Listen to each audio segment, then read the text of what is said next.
Slowly remove the cover. We have a user manual up top, very nice. Take a look at the other accessories first. We'll start with the smallest one. There we go. All right, so this appears to be the suction cup mount, or actually it's just a sticky mount. It's not even a suction cup. And then we'll open up the next one. And there appears to be a bunch of other accessories. So here is a USB-A to a USB-C. There's a nice little, wow, a little crowbar. Vava includes a crowbar with theirs. This appears to be almost identical in every way. And then, of course, a nice car charger, so that way you can have your dash cam plugged into one, and then you have the other side is for like a cell phone charger or something like that if you needed to charge your cell phone. And then the Coxpal camera, so we'll just grab it by, there we go. So this is the Coxpal A9D, 9AD, A9D, yeah, A9D dash cam. So here is the top of it, connector pins. There's your USB-C over on the side. Looks like a speaker or a heat vent. Screen on the back side. That's a tiny screen compared to other dash cams. I don't know how you would be able to look at anything with that. Then you have your navigation buttons. The buttons feel nice though, I will admit. And then you have the rear camera. I guess that's it. So that just slides into there like that, and that's it. Okay, so there is some give. So this can be mounted in a couple different ways, but there's no side mount. So the thing about this mount, well, I guess I'll save that for the review. So that is the Coxpal camera. So let's go ahead and put that down, and then we'll go ahead and get this out of the container or the box. So it has a built-in GPS, which is nice. Came with a crowbar, some additional 3M in case you need to move it from one place to another. And then you have your little charger. So that's it. That's everything that comes with the dash cam. So let's go ahead and move on over to some dash cam footage, and then I'll give you my thoughts on the camera. All of the new features and that little red icon now that's on your front home screen, but there was an option that was quietly turned back on. And as people started to discover this, they weren't too happy to learn that they had been opted back in to have their information tracked through Google. And yeah, that's great. This is kind of expected, right? I mean, now we've seen this from AMD, Nvidia, Microsoft, Sony.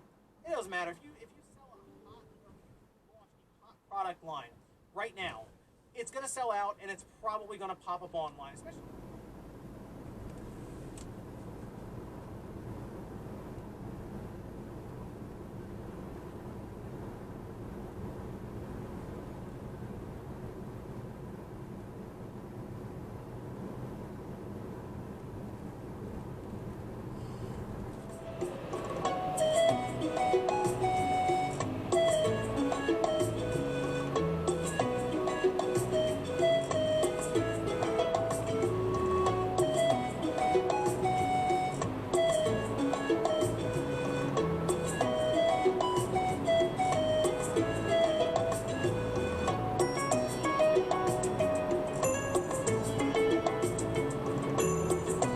All right, and just like all my other dash cam videos, we're gonna go and take a look at the setup in the car. So here I have it on the windshield with the cables going up to the top, with cable clips that I have got with another dash cam, tucked into the trim, going down the trim again into the door frame, and then over here, and then back over here. This is not the car charger or the power outlet that comes with the Coxpal dash cam. I'm using a different one just because I swap out cameras all the time. I don't want to have to rerun cables all the time, so I can just give you the length of the cable when I do my review. So this is the overview of the menus. So this is a tiny, tiny screen. It is very difficult to see this with the camera, let alone with your eye. I wish this was bigger, but I'll complain more about that later on. But I'll give you an overview of the menu. So to stop recording, you press up on this arrow pad up here. And then to get into the menu, you press left. Never mind, it's recording. Now it's not. Now I'll go back in.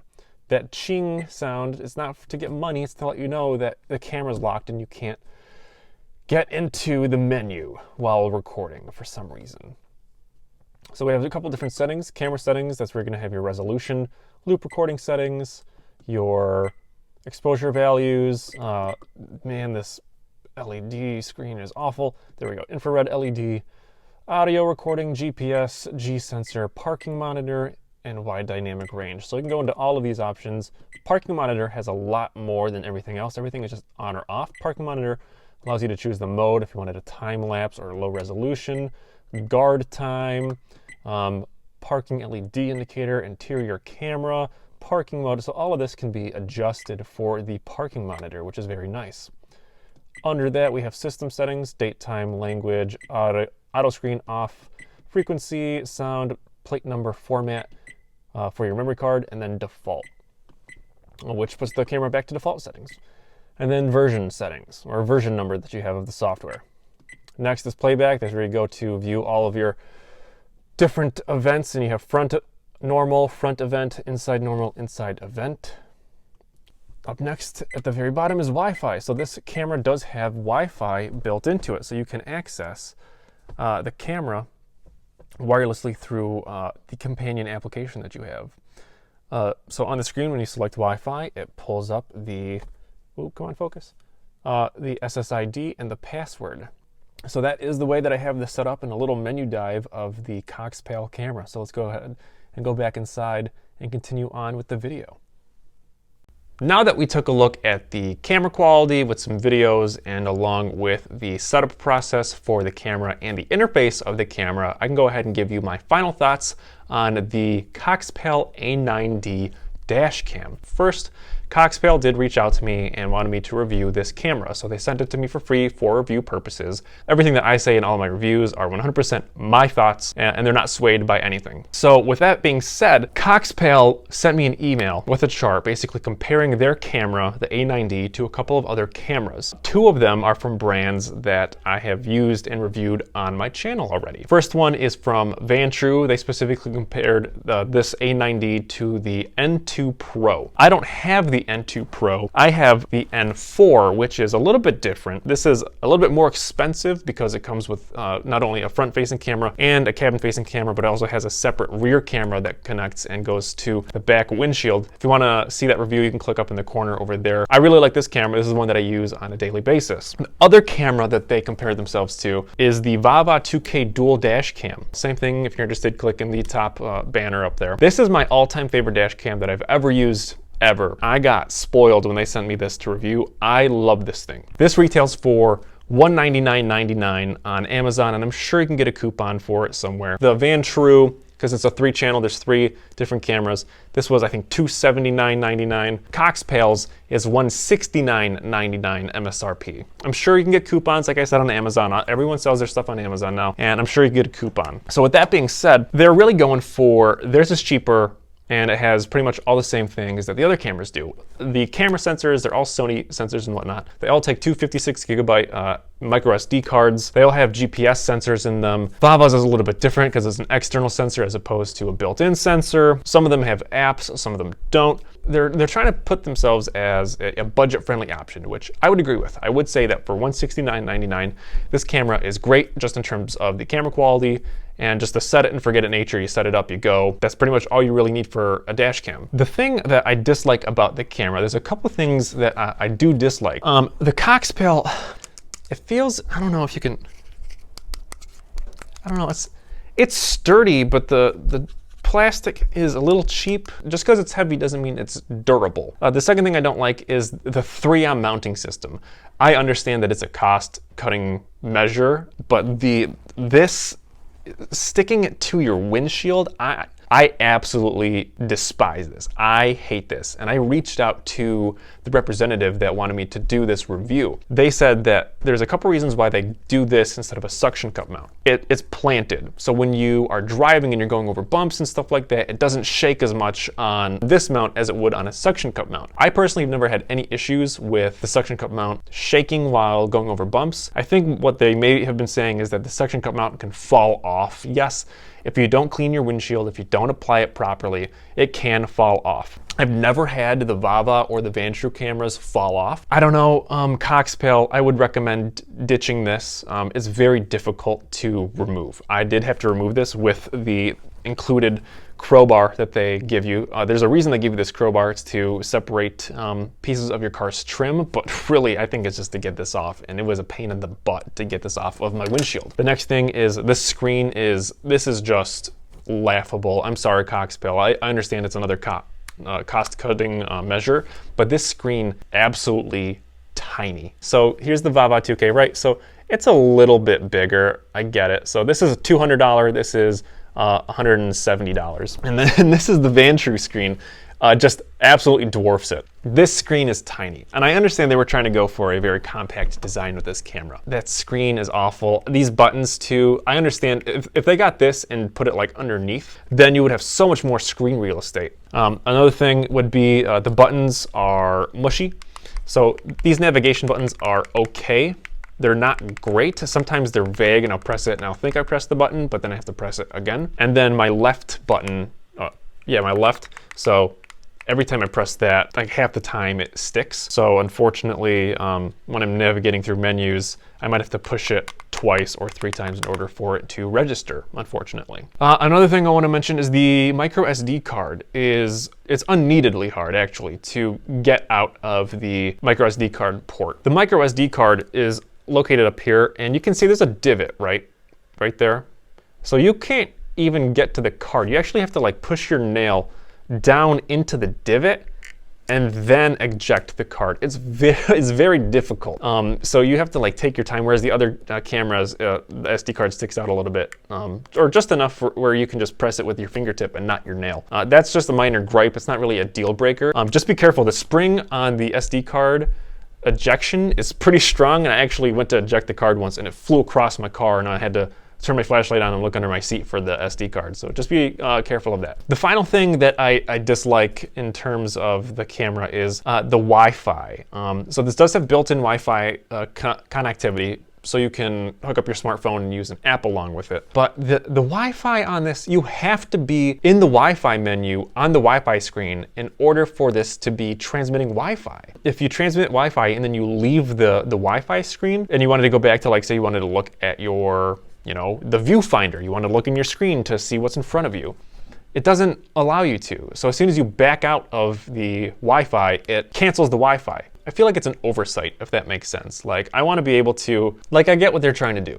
Like, you can adjust everything on the phone through the app. Like, you can adjust the resolution, all of that, through the companion application, so you don't technically need any of the hard buttons or anything like that on the camera. It would be a nice option to go on my phone and to use the menu in the camera.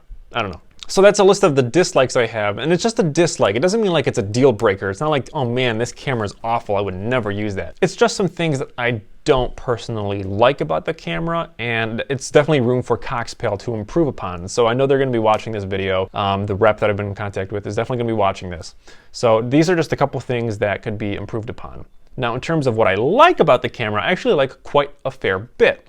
I really like the recording quality. As you saw earlier, that quality is pretty good for this price point, for $170. You can have event recordings as well, so you can have the G sensor measure your impulse and your vibrations. So if you get hit by another car, it can record that and then lock the footage. The design of the camera, you cannot argue, just look at it. I mean, it's sleek looking, not much more to say about that. Even the back is sleek looking, like it's just very simple.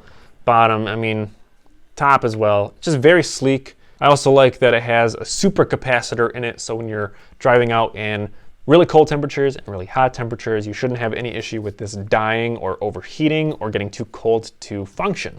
So that's really nice. The other two cameras that I mentioned, the Vantrue and the Vava 2K, do not have a super capacitor built into them. The cabin camera, so let me show you an example. Most cabin cameras, I'll show you on the Vava, can go up and down like this.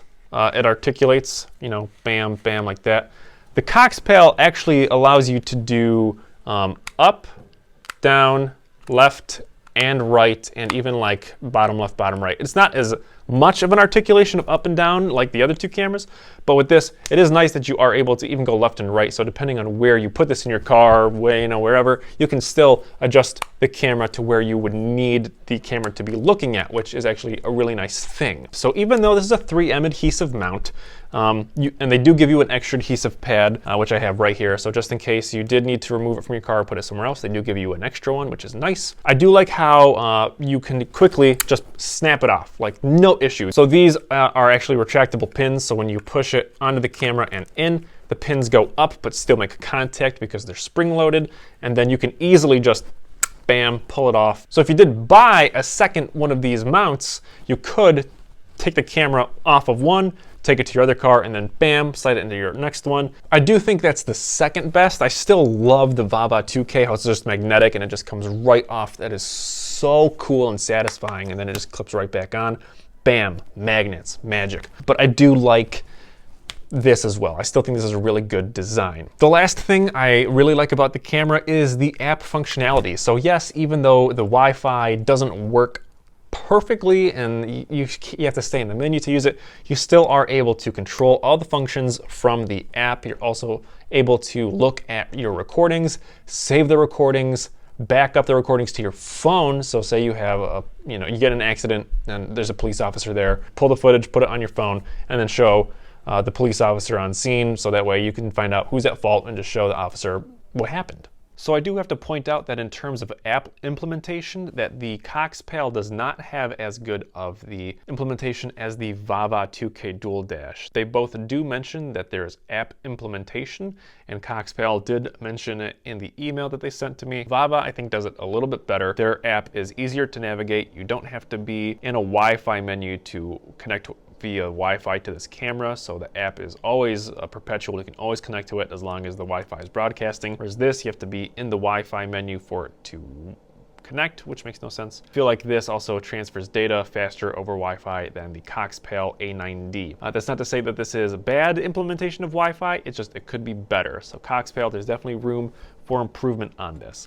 At least you're beating Vantrue, because Vantrue doesn't even have anything Wi-Fi related to this camera, which is ridiculous. For $280, you have 3 camera setup and no app implementation, no way for me to connect via Wi-Fi. Vantrue needs to step up their game. Coxpal's beating you, and they're $100 less, so come on. Now, we've gotten to the part of the review where I should probably give you my final thoughts and opinions. When Coxpal reached out to me in their email, they specifically referenced 2 cameras, the Vava that I showed previously and the Vantrue. Not exactly that camera, but it's pretty similar. So in terms of the comparison, how does this camera stack up to those? Well, first, it's definitely less expensive. So this is $170 as opposed to $200 for the Vava and $280 for the Vantrue. Now, of course, you're getting more features with the Vantrue, except for Wi-Fi and whatnot. And then the Vava, you're getting a better build quality. You also have better app implementation, and you have that cool dash button that you can press. With the Coxpal A9D, there's nothing wrong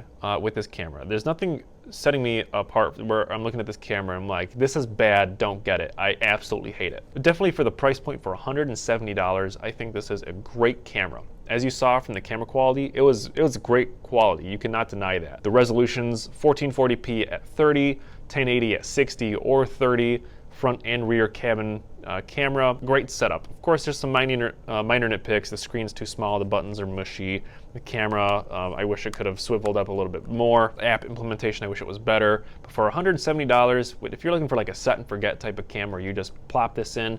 Keep this in mind, you have to fully intend that you never ever want to remove this. Wherever you set this to is where it's going to live and where it's going to stay. They do give you that extra pad, but that's if you ever have to reapply it somewhere. If you're okay with setting it and literally forgetting it, never ever having to move it again, then by all means, the Coxpal is great at that. You could always get the second sensor like I mentioned before and just remove it and put it in another vehicle. But for a set and forget setup with app implementation, if you wanted to pull footage and put it on your phone, this is great. For the price point at $170, this is definitely a recommendation from me. Based on what their setup is right now, I think they have a lot of potential and a lot of room to grow. It's a great camera, great quality, and quality is really one of the most important things. Set and forget, app implementation, supercapacitor for hot and cold temperatures in your car or outside, USB-C, it has GPS integration with it. Apart from a couple nitpicks, I think this is a great camera for $170. So Coxpal, thank you again so much for sending me this camera for review purposes. And if you are interested, I will be sure to have a link down in the description below. And same thing, if you are interested in taking a look at the other reviews of my dash cams, go ahead and click that banner. I think I got it right. I think I'm gonna point this way now, and it should hopefully point up in that corner. Thank you everyone so much. I'm Super SG, and I will see you in the next video. Take care.